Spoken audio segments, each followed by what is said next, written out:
Hi, ako si Joma. Tamad pero maraming pangarap. Kaya tara, samahan niyo ako ngayong araw na to. Hoy, ano daw? At eto nga po, ang daming nabasa. Pati nga po yung lutuan ko noon nung binili ko nung mga time na naka-boarding pa ako. Ayan, mga 10 to 15 days ko nga lang po yan nagamit.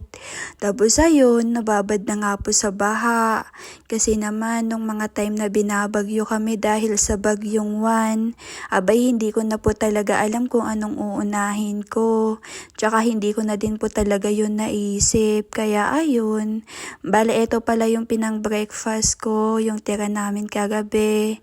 Tapos ayan, napakain na nga po muna ako ng mangga. Pangsahog yun nung sa ulam namin yung bangus. Tapos yung may sabaw, tapos maasim. Abay, Diyos ko, Lord, asim kilig.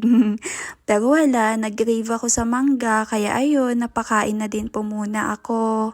At maya-maya nga po, tinawag ko na po muna si Sarah para makapagpili na siya dito ng mga susuotin niya, yung mga gusto niya, ganon. Bago ko nga inaano sa kanya, ayun, tinatanong ko na muna kung gusto niya at kung kasya niya. Para kung ayaw niya, aba sa iba ko na lang ibibigay.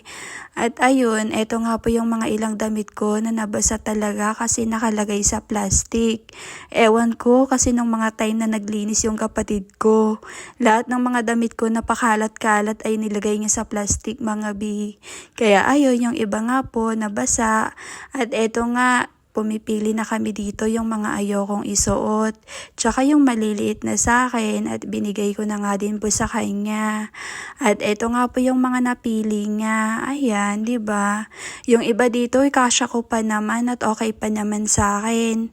Pero alam mo yon, di ko na po kasi sinusuot nakatago na lang.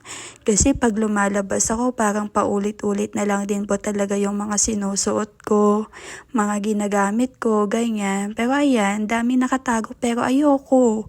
Alam mo yun, di naman sa ayoko, parang may fave lang talaga ako na gustong gusto kong isuot. Yung palagi kong sinusuot, ewan ko ba? At eto nga, oh my God, ang ganda nito, pero wag kayo, hindi na kasya mga bi. Gawa nga po tako'y tumaba na talaga naman, abay hindi ko nakasya to. Isang beses or dalawang beses ko pa lang ata to nasusot oo. At ito, kasya ko pa naman, pero yung ano mo yun, maliit na siya, halatang maliit na.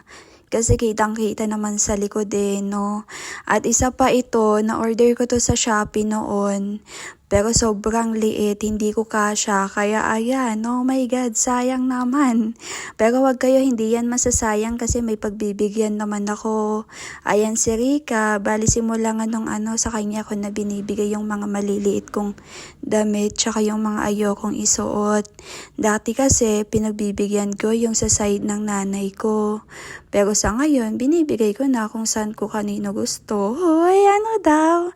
Basta ayun na yun mga bi, ayan. Oh my God, kasya niya naman. Kaya walang sayang mga bi. Pero alam mo yun, nakakaloka lang kasi parang, oh my God, parang kailan lang ganito ako. Hoy, ano daw? Ganito yung katawan ko noon. De, charot lang eme. Nabili ko nga yan na hindi ko kasya no? Kaya kahit ni isang beses, kahit ni itry ko man lang, di ko nasuot. At eto, ayan, 'di ba? Sinukat nga po niya yung mga suot ko. Yan, sinusuot ko yan dati, 'di ba? Akalain nyo ganyan lang ako kapayat noon mga bi. Oo. Ngayon kasi talaga abay aminado naman po ako na talagang tumaba na ako.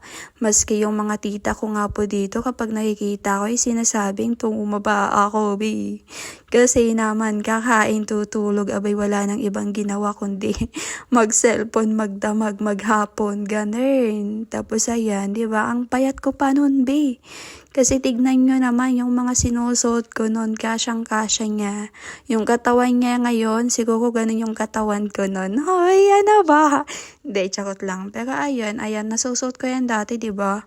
Kita nyo naman, familiar naman siguro kayo dyan. Yung mga iba kasi talaga dito ay nasusuot ko pa nun. Pero ngayon, di na. At ayun nga din po yung napili niya. At ayan, after nga po nun, syempre umuwi na siya at eto ako. Napa-coffee na nga din po muna. Tas eto nga po mga binakakaloka, ayan binabad ko na muna sa may bigas yung cellphone. At ayan, sinubukan kong i-charge. Pero wala, hindi na gumagana. Diyos ko Lord, kasi naman, nababad din po yan sa baha. Sana maging okay pa to.